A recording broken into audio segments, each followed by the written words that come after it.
আসুন এবার দেখি সর্বশেষ নবী মুহাম্মদ সাল্লাল্লাহু আলাইহি সাল্লামকে নিয়ে হিন্দু ধর্মগ্রন্থে কি কথা লেখা হয়েছে। ভবিষ্য পুরাণায় উল্লেখ আছে 3 নম্বর পর্ব, 3 নম্বর খণ্ড, 3 অধ্যায়, 10 থেকে 27 নম্বর শ্লোক। বলা হয়েছে যে ম্লেচ্ছরা তারা আরবের ভূমিকে অপবিত্র করেছে, আর্য ধর্মকে সেখানে খুঁজে পাওয়া যায় না। এখানে কিছু শত্রু ছিল যারা অতীতে পরাজিত হয়েছে, কিন্তু এখন আরো শক্তিশালী শত্রু উপস্থিত হয়েছে। আমি একজন মানুষকে পাঠাবো যার নাম হবে মুহাম্মদ সাল্লাল্লাহু আলাইহি সাল্লাম। তিনি এই শত্রুদের ধ্বংস করবেন আর মানুষকে সুপথে পরিচালিত করবেন। হে ভোজ রাজা, তুমি কখনোই সেখানে যাবে না যেখানে পিশাচদের রাজত্ব, কারণ আমি আমার করুণা দিয়ে তোমাদের হৃদয়কে পবিত্র করব। তখন দেবদূতের মতো একজন মানুষ তিনি রাজার সামনে আসলেন আর বললেন, হে রাজা, আমাকে এখানে পাঠিয়েছেন ঈশ্বর পরমাত্মা। আর্য ধর্ম পৃথিবীতে বিরাজ করবে, যে ধর্মটা সত্য, দ্বীনুল হক, সেটা পৃথিবীতে বজায় থাকবে। আমাকে এখানে পাঠিয়েছেন ঈশ্বর পরমাত্মা, যাতে মাংসভোজীদের বিশ্বাসকে প্রতিষ্ঠা করা যায়। আমার অনুসারীরা হবে সেই লোকেরা যারা সুন্নতে খাতনা করবে, আর তাদের মাথার উপরে কোনো টিকি থাকবে না। তারা একটা বিপ্লব তৈরি করবে, তারা মুখে দাড়ি রাখবে, তারা প্রার্থনার জন্য আহ্বান করবে, বিধিসম্মত সব খাবারই খাবে, তবে তারা শূকরের মাংস খাবে না। তারা লতাগুল্মের মাধ্যমে পবিত্র হবে না, বরং যুদ্ধ বিগ্রহের মাধ্যমে পবিত্র। তাদেরকে বলা হবে মুসলমান, আর তারা হবে মাংসভোজী। এই ভবিষ্যৎবাণী যে একজন ঋষি আসবেন, আর সেই ঋষির নাম উল্লেখ করা হয়েছে মুহাম্মদ সাল্লাল্লাহু আলাইহি ওয়াসাল্লাম। আর বলা আছে তিনি মানুষ জাতিকে সঠিক পথে পরিচালিত করবেন। আমরা জানি মুহাম্মদ সাল্লাল্লাহু আলাইহি ওয়াসাল্লাম আরবদের পথ দেখিয়েছেন।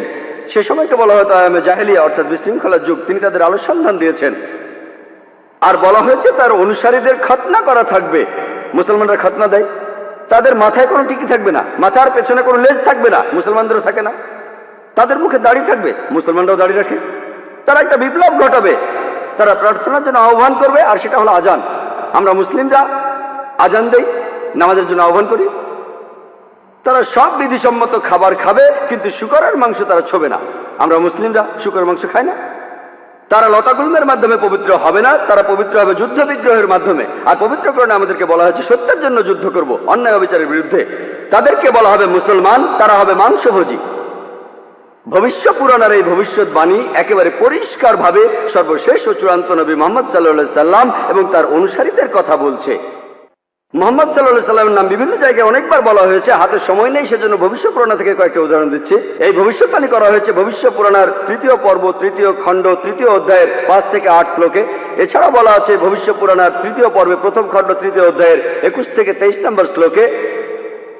সর্বশেষ আর চূড়ান্ত নবী মুহাম্মদ সাল্লাল্লাহু আলাইহি সাল্লামের কথা উল্লেখ করা হয়েছে অথর্ববেদে 20 নম্বর গ্রন্থে 127 নম্বর অধ্যায়ের 1 থেকে 14 নম্বর মন্ত্রে। এগুলোকে আরো বলা হয় কুন্টুব সুক্তাস। কুন্টুব সংস্কৃত শব্দ, অর্থাৎ পেটের একটা লুকানো গ্রন্থি। তার মানে এই মন্ত্রগুলির অর্থ লুকানো রয়েছে, এগুলো পরে জানা যাবে।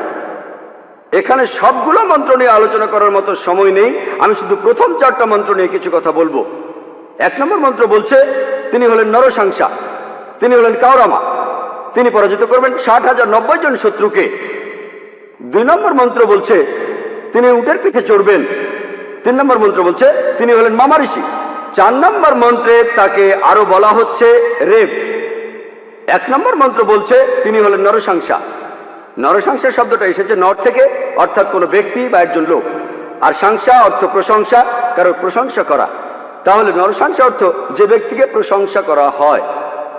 আর আপনারা যদি মহানবী মুহাম্মদ সাল্লাল্লাহু আলাইহি সাল্লামের নামের ইংরেজি অনুবাদ করেন, যদি তার নামের ইংরেজি অনুবাদ করেন তার অর্থ যার প্রশংসা করা হয়, তাহলে নরসাংসা শব্দটার আরবি অনুবাদ করলে সেটা হবে মুহাম্মদ সাল্লাল্লাহু আলাইহি সাল্লাম। এখানে নামে উল্লেখ করা হচ্ছে। এরপর বলা হচ্ছে তিনি হলেন কাওরামা। এই কাওরামা শব্দটার একটা অর্থ সংস্কৃতিতে হলো শান্তির রাজপুত্র। আর মুহাম্মদ সাল্লাল্লাহু আলাইহি সাল্লাম শান্তির রাজপুত্র ছিলেন। আরেকটা অর্থ হলো যে বিদেশে যায়। হযরত মুহাম্মদ সাল্লাল্লাহু আলাইহি সাল্লাম হিজরত করেছিলেন মক্কা থেকে মদিনায়, তিনি বিদেশে গিয়েছিলেন। এছাড়া প্রথম মন্ত্রে আছে তিনি 60,090 জন শত্রুকে পরাজিত করবেন। আর সে সময় মক্কায় যেসব লোকজন থাকতো তাদের মধ্যে যারা নবীজির বিরুদ্ধে ছিল তাদের সংখ্যা আনুমানিকভাবে 60,000 জন। 2 নম্বর মন্ত্র বলছে যে তিনি উটের পিঠে চড়বেন। কোন ইন্ডিয়ান ঋষি, কোন ব্রাহ্মণই কখনো উটের পিঠে চড়বেন না, কারণ মনুস্মৃতিতে বলছে 11 নম্বর অধ্যায়ের 202 নম্বর অনুচ্ছেদে বলা হয়েছে একজন ব্রাহ্মণকে কোনো গাধা বা উটের পিঠে চড়তে নিষেধ করা হয়েছে। এতে বোঝা যাচ্ছে ইনি কোনো ইন্ডিয়ান ঋষি নন। 3 নম্বর মন্ত্র বলছে তিনি মামা ঋষি। মামা অর্থ মহা, অর্থাৎ মহান ঋষি। আর এছাড়াও অন্যান্য ধর্মগ্রন্থ বলছে সেটা মোহাম্মদ ঋষি। 4 নম্বর মন্ত্র বলছে তিনি হলেন রেব। রেব অর্থ যিনি প্রশংসা করেন। আর মোহাম্মদ সাল্লাল্লাহু আলাইহি ওয়াসাল্লামের আরেকটা নাম হলো আহমদ সাল্লাল্লাহু আলাইহি ওয়াসাল্লাম, অর্থাৎ যিনি প্রশংসা করেন। তাহলে নবীজির এই অন্য নামটা এই আহমদ শব্দটা সংস্কৃত করলে পাবেন রেব। আর এ কথাটাই রয়েছে অথর্ব বেদে। এই মন্ত্রগুলি কুন্টুব সুক্তাস, এই মন্ত্রগুলি শুধু একজনকে নির্দেশ করছে, তিনি সর্বশেষ চূড়ান্ত নবী মুহাম্মদ সাল্লাল্লাহু আলাইহি ওয়াসাল্লাম। আমি কয়েকটা ভবিষ্যৎবাণীর কথা বলবো, এছাড়াও আরো আছে। মুহাম্মদ সাল্লাল্লাহু আলাইহি সাল্লাম, তার কথা বলা হয়েছে অথর্ব বেদে 20 নম্বর গ্রন্থের 21 নম্বর অনুচ্ছেদের 6 নম্বর পরিচ্ছেদে বলা হয়েছে যে একজন কারু, সে পরাজিত করবে 10,000 শত্রুকে কোন রকম যুদ্ধ ছাড়াই। এখানে আহজাবের যুদ্ধের কথা বলা হচ্ছে, খন্দকের যুদ্ধের কথা পবিত্র কোরআনে সূরা আহজাবে আছে। আর কারু সংস্কৃত ভাষায় এর অর্থ যে ব্যক্তি প্রশংসা করে, যেটা মুহাম্মদ সাল্লাল্লাহু আলাইহি সাল্লামের দ্বিতীয় নাম আহমেদের অনুবাদ। যে ব্যক্তি প্রশংসা করে, এখানে বলা হচ্ছে যে ব্যক্তি প্রশংসা করে অর্থাৎ আহমদ, তিনি 10,000 শত্রুকে পরাজিত করবেন কোনো যুদ্ধ ছাড়া। আমরা জানি যে খন্দকের যুদ্ধে শত্রু বাহিনীতে আনুমানিক 10,000 সৈন্য ছিল, আর এই যুদ্ধে মুসলমানরা কোনো যুদ্ধ ছাড়াই জিতেছিল। নবীজির কথা আরো আছে অথর্ব বেদে 20 নম্বর গ্রন্থের 21 নম্বর অনুচ্ছেদের 7 নম্বর পরিচ্ছেদে বলা হয়েছে যে আভান্দু, তিনি 60,090 জন শত্রুকে আর 20 জন গোত্র প্রধানকে পরাজিত করবেন। আভান্দু একটা সংস্কৃত শব্দ যার অর্থ যে প্রশংসা করে, এটা মুহাম্মদ সাল্লাল্লাহু আলাইহি সাল্লামের নামের অনুবাদ। আরো বলা আছে যে তিনি হবেন এতিম। আর আমরা এখন ইতিহাস থেকে জানি সে সময় আনুমানিক 20 জন গোত্র প্রধান ছিল মক্কা শহরে, যারা নবীজির কাছে পরাজিত হয়েছিল। আর মক্কার যেসব লোক তার বিপক্ষে ছিল তারা ছিল প্রায় 60,000। এই ভবিষ্যৎবাণীর কথা আরো আছে ঋগ্বেদে 1 নম্বর গ্রন্থের 3 নম্বর অনুচ্ছেদের 9 নম্বর পরিচ্ছেদে। এখানে সংস্কৃত শব্দ হলো সুশ্রামা। সুশ্রামা এটাও একটা সংস্কৃত শব্দ যার অর্থ যে ব্যক্তি প্রশংসা করে, যেটা মুহাম্মদ সাল্লাল্লাহু আলাইহি সাল্লামের নামের অনুবাদ। আরো অনেক ভবিষ্যৎবাণী আছে, এখানে সময় কম তাই সবগুলো বলতে পারছি না। নবীজির কথা আরো বলা হয়েছে সামবেদে উত্তর চিকে 15 নম্বর মন্ত্রে বলা হয়েছে যে আহম্মদ তাকে দেওয়া হয়েছে অবিনশ্বর আইন। এখানে নবীজির নাম বলা হয়েছে আহমদ সাল্লাল্লাহু আলাইহি সাল্লাম, তাকে দেওয়া হয়েছে অবিনশ্বর আইন। পবিত্র কোরআন এটাই তার শরিয়া। কিন্তু যদি এই অনুচ্ছেদটার অনুবাদ পড়েন, আহমদ শব্দটা আসলে আরবি শব্দ, তারা এটার অনুবাদ করতে পারেনি, তাই লিখেছে আহাম মাটি। আহা আর মাটি সংস্কৃত শব্দ যার অর্থ আমার বাবা। তার মানে আমার বাবাকে দেওয়া হয়েছে অবিনশ্বর আইন। অনুবাদটাতে আপনারা আলাদা শব্দ দেখবেন, তবে অরিজিনাল গ্রন্থে আছে আহমদ।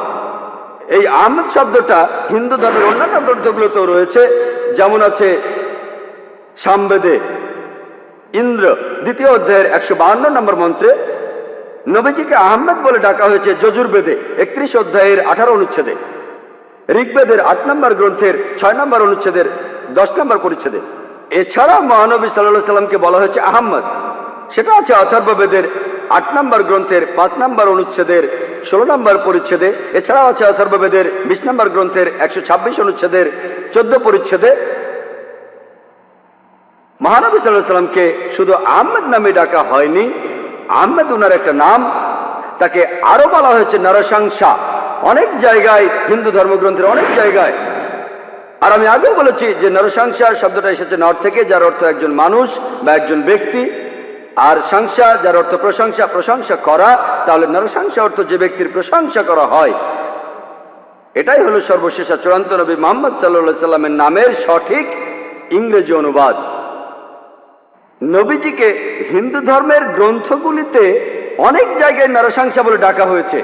ঋগ্বেদের 1 নম্বর গ্রন্থের 13 নম্বর অনুচ্ছেদের 3 পরিচ্ছেদে, ঋগ্বেদের 1 নম্বর গ্রন্থের 18 অনুচ্ছেদের 9 পরিচ্ছেদে, ঋগ্বেদের 1 নম্বর গ্রন্থের 106 নম্বর অনুচ্ছেদের 4 পরিচ্ছেদে, ঋগ্বেদের 1 নম্বর গ্রন্থের 142 নম্বর অনুচ্ছেদের 3 পরিচ্ছেদে, ঋগ্বেদের 2 নম্বর গ্রন্থের 3 অনুচ্ছেদের 2 পরিচ্ছেদে, ঋগ্বেদের 5 নম্বর গ্রন্থের 5 অনুচ্ছেদের 2 নম্বর পরিচ্ছেদে,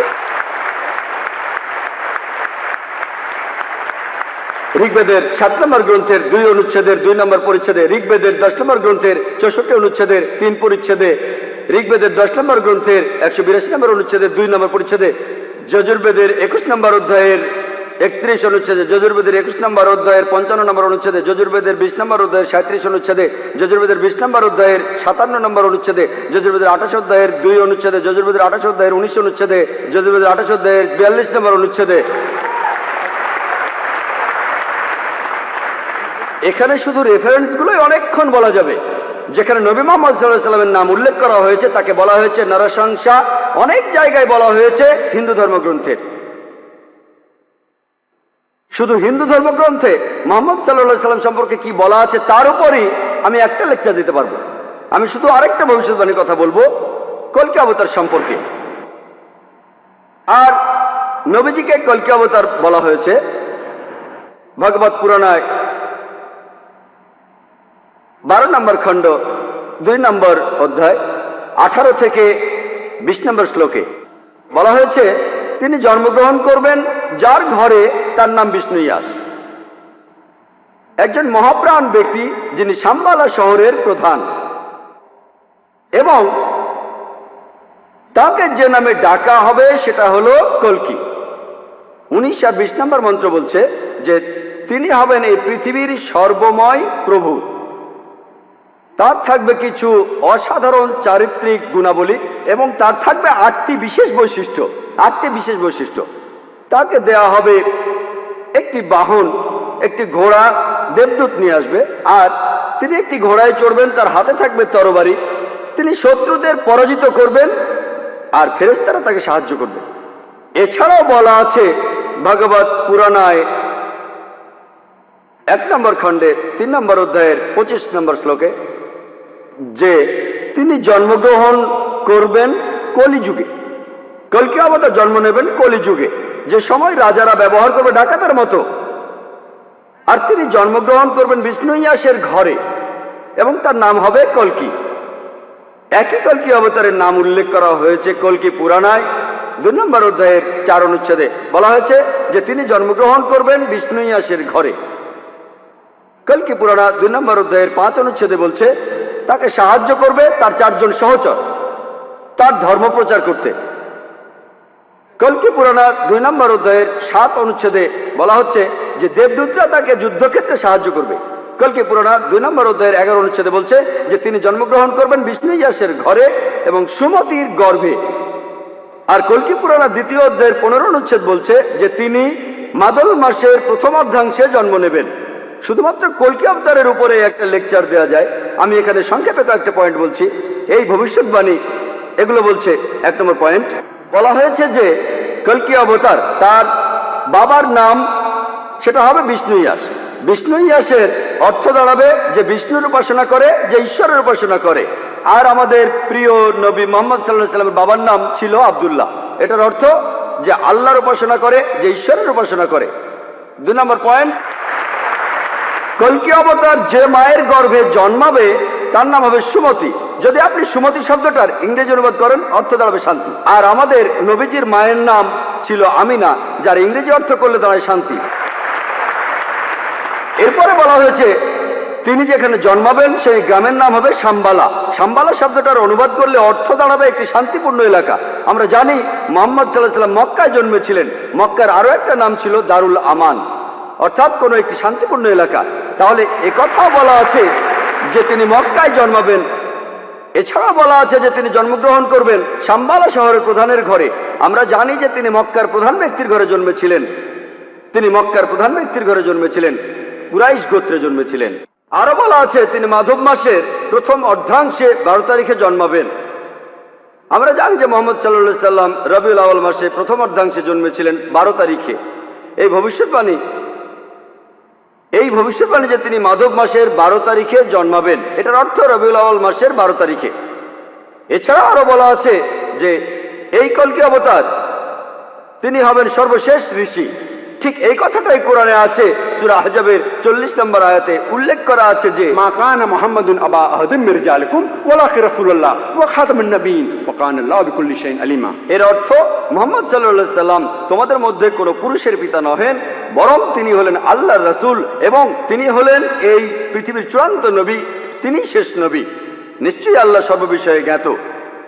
আরো বলা আছে যে এই কলকি অবতার জ্ঞান আরোহণ করবেন পরশুরামের কাছ থেকে, অর্থাৎ মহান স্রষ্টা একটা পাহাড়ের উপর। আমরা জানি মুহাম্মদ সাল্লাল্লাহু আলাইহি সাল্লাম প্রথম আয়াতটা তিনি পেয়েছিলেন গারে হেরায়, জাবলে নূরে, অর্থাৎ নূরের পাহাড়ে, গারে হেরায়। এখানে আরো বলা আছে যে তিনি এরপর উত্তরে গিয়ে আবার ফিরে আসবেন। আমরা জানি মুহাম্মদ সাল্লাল্লাহু আলাইহি সাল্লাম মক্কা থেকে উত্তর হিজরত করে মদিনায় গিয়েছিলেন, তারপর মক্কা জয় করে ফিরে এসেছিলেন।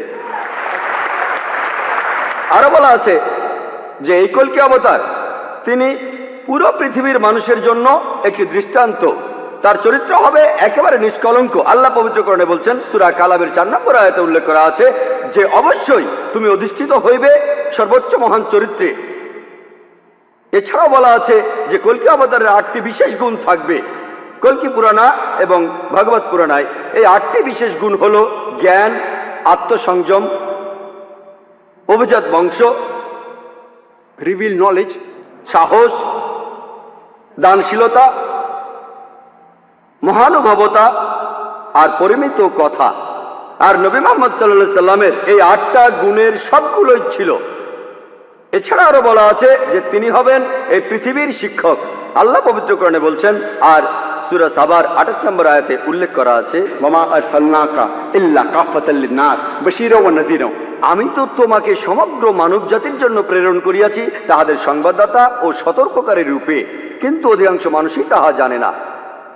এরপর আরো বলা আছে যে এই কলকি অবতার তাকে সর্বশক্তিমান ঈশ্বর একটি বাহন দেবেন। আমরা জানি মুহাম্মদ সাল্লাল্লাহু আলাইহি সাল্লাম তিনি বোরাকে চড়েছিলেন, বোরাকে চড়ে তিনি মিরাজে গিয়েছিলেন, আল্লাহর কাছে গিয়েছিলেন। আরো বলা আছে এই কলকি অবতার ঘোড়ায় চড়বে আর হাতে তরবারি থাকবে। আমরা জানি মুহাম্মদ সাল্লাল্লাহু আলাইহি সাল্লাম যত যুদ্ধ হয়েছিল বেশিরভাগ যুদ্ধে তিনি ছিলেন, বেশিরভাগ যুদ্ধ ছিল আত্মরক্ষার উদ্দেশ্যে। আর যদিও তিনি সবার নেতা ছিলেন, তবুও সব যুদ্ধেই তিনি ছিলেন, সেখানে ঘোড়ায় চড়েছিলেন আর তিনি ডান হাতে একটা তরবারি ধারণ করতেন।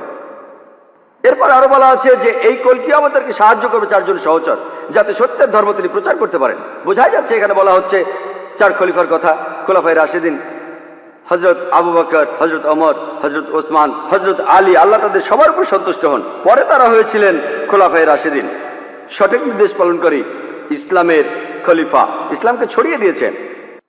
আরো বলা আছে যে এই কলকি অবতার শত্রুকে পরাজিত করবে আর মানুষকে সঠিক পথে নিয়ে আসবে।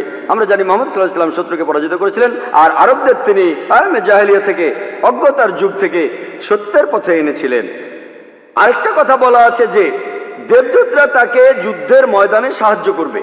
আমরা জানি মুহাম্মদ সাল্লাল্লাহু আলাইহি সাল্লামকে ফেরেশতারা বিভিন্ন যুদ্ধে সাহায্য করেছিলেন, যেমন বদরের যুদ্ধে। পবিত্র কোরআনেও আছে, সূরা আল ইমরানের 123 থেকে 25 নম্বর আয়াতে উল্লেখ আছে। এছাড়াও সূরা আনফালের 8 এবং 9 নম্বর আয়াতে উল্লেখ আছে। তাহলে এই কলকি অবতারের ভবিষ্যৎবাণীর সাথে আর কাউকে মেলানো যায় না, শুধু মেলানো যায় সর্বশেষ ও চূড়ান্ত নবী মুহাম্মদ সাল্লাল্লাহু আলাইহি সাল্লামকে।